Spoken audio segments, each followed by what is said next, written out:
साथियों, जैसे कि हमारी खरीफ की फसल किसी कारण से नष्ट हो गई है या फिर जायद की फसल किसी कारण से लेट खेत खाली हुआ है या हमारे खेत पड़ती हैं, ऐसी परिस्थिति में मैं आपको आज एक ऐसी फसल बता रहा हूँ जो फसल, उस फसल का नाम है लहिया या तोरिया।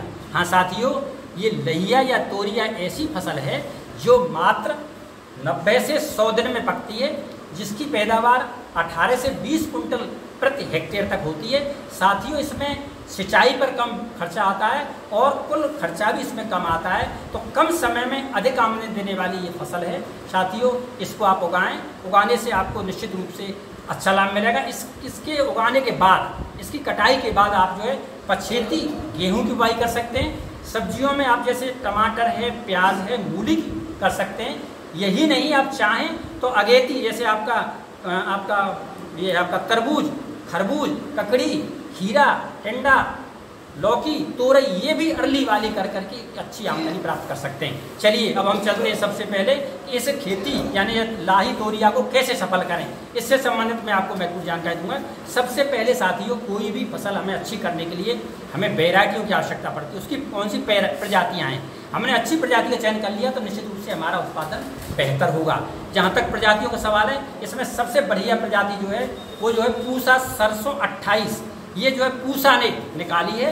ये जो है हमारी लगभग 18 से 20 कुंटल तक पैदावार देती है और इसका जो है आपका पकने की अवधि जो है 95 से 110 दिन में पकती है।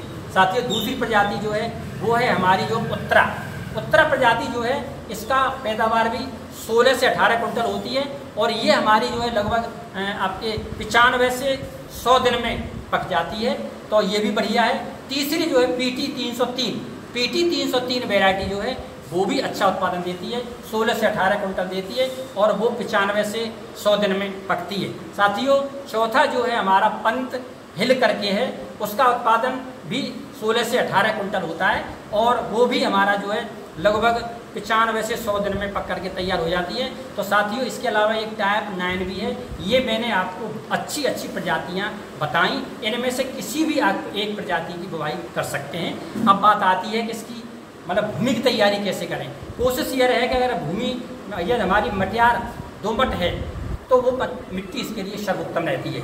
ऐसी मटियार दोमट मिट्टी को हम चयन करें और हमें एक जुताई जो है गहरी जुताई कर दें मिट्टी पर हल से, उसके बाद 1-2 जुताई हमें कल्टीवेटर से करनी है और या फिर रोटावेटर से। इस तरह हमें इसकी भूमि की तैयारी करनी है। साथियों, यदि भूमि में किसी तरीके से हम 1 एकड़ में 1 किलो ट्राइकोडर्मा 25 से 30 किलो सड़ी हुई गोबर की खाद के साथ मिला करके 1 हफ्ता रख करके और हम अंतिम जुताई में फेंक दें तो इससे कई समस्याएं बच जाती हैं। तो ये भूमि शोधन में ऐसा कर लें। कीटनाशियों के लिए वही जैसे ट्राइकोडर्मा है, ऐसे ही ब्यूवेरिया बेसियाना भी 1 किलोग्राम ब्यूवेरिया बेसियाना 25 से 30 किलो सड़ी गोबर की खाद मिला करके 1 हफ्ता रख करके आप अंतिम जुताई पे फेंक दें। तो साथियों, इस तरह हमारी ये भूमि की तैयारी हो गई। अब हमें जो है इसमें खादों की खाद उर्वरक का जहाँ तक सवाल है, इसमें 1 एकड़ में लगभग 85 किलोग्राम यूरिया और आपका जो है इसमें सिंगल सुपर फास्फेट की जरूरत बहुत अच्छी रहती है। इसमें लगभग 120 किलोग्राम सिंगल सुपर फास्फेट, तो ये जो है सिंगल सुपर फास्फेट, इसमें हमारा 12% सल्फर भी होता है और इसमें फॉस्फोरस भी मिलता है 16%। तो ये जो है बहुत अच्छा तेल वाली फसलों की जो तेल वाली है तो सल्फर का बहुत अच्छा काम रहेगा। तो साथियों, ये आपको इतने उर्वरक दें, ध्यान ये रखना है कि जैसे यूरिया की जो मैंने मात्रा बताई है उसमें से 1/3 मात्रा जो है आप बुवाई के समय देंगे और सिंगल सुपर फास्फेट पूरी आप जो है ज़मीन में ही आप मिलाएंगे बेसल ड्रेसिंग में। तो ऐसे करके आपने ये भूमि की तैयारी कर ली। अब साथियों, बुवाई का विषय है, तो बुवाई के लिए हम जो है ये कोशिश करते हैं कि हमारे लाइन से लाइन की दूरी 30 सेंटीमीटर और पौधे से पौधे की दूरी 15 सेंटीमीटर हमें रखनी चाहिए।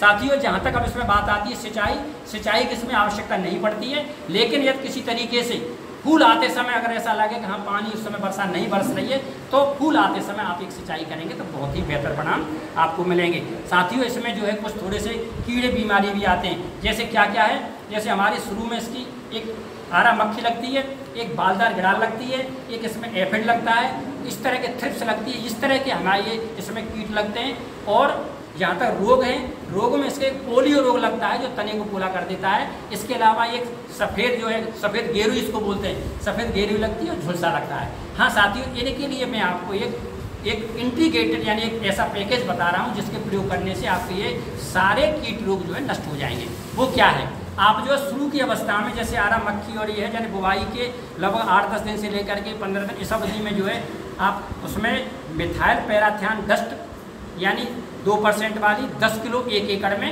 इसको बुरक देंगे, या मेलाथियान 5% वाली उसको 10 किलो प्रति एकड़ के हिसाब से सुबह ओसारू बुरकेंगे।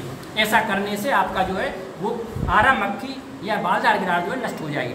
साथियों अब जो है हमें ऐसा करना है कि जो मैंने आपको रोग बताए उन रोग के लिए और आपका कीट जो एफिड वगैरह है उसके लिए हमें एक छिड़काव और करना है। उस छिड़काव में हमें क्या क्या करना है कि उसमें जो है हमें जैसे थायोफिड मिथाइल 1 एकड़ में 500 ग्राम और जो है रोगोर यानी डायमेथोएट भी कहते हैं वो जो है 500 ml, इनको अलग अलग घोल बना करके बढ़िया तरह से छिड़काव कर देंगे।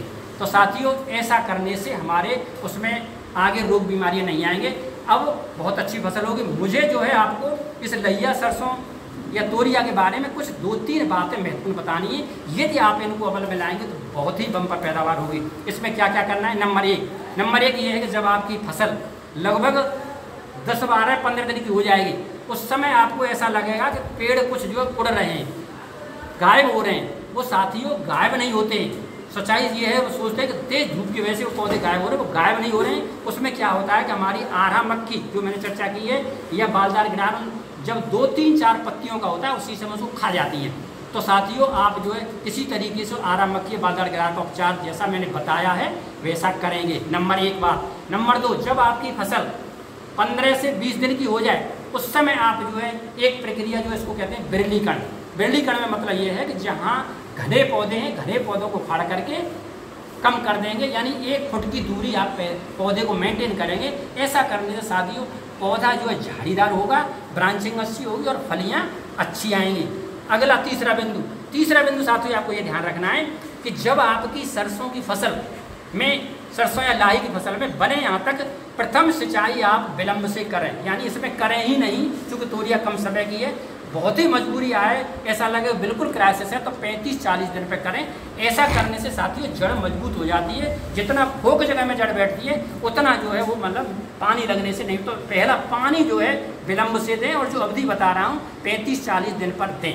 साथियों अगला एक और महत्वपूर्ण काम है। वो महत्वपूर्ण काम क्या है कि यदि आपकी फसल जैसे 35-40 दिन की हो जाए यानी कहीं कहीं फूल दिखाई देने लग जाए, ऐसी अवस्था में यदि आपने एक 2 फुट की लकड़ी ढेंचा की ले सकते हैं, अरहर की ले सकते हैं, उस लकड़ी के द्वारा यदि आपने उनके टॉप को तोड़ दिया यानी फूल को तोड़ दिया, हाँ साथियों ऐसा करने से आपका पौधा बेशक नीचे से झाड़ीदार बनेगा, ज़्यादा ब्रांचिंग होगी और ज़्यादा ब्रांचिंग से ज़्यादा फली होने पर उत्पादन भी आपका अच्छा मिलेगा। तो साथियों मैंने आपको ये लइया या तोरिया से संबंधित बहुत ही महत्वपूर्ण जानकारी आपको दी है। मुझे विश्वास है कि आपके लिए उपयोगी होगी। तो साथियों धन्यवाद, नमस्कार।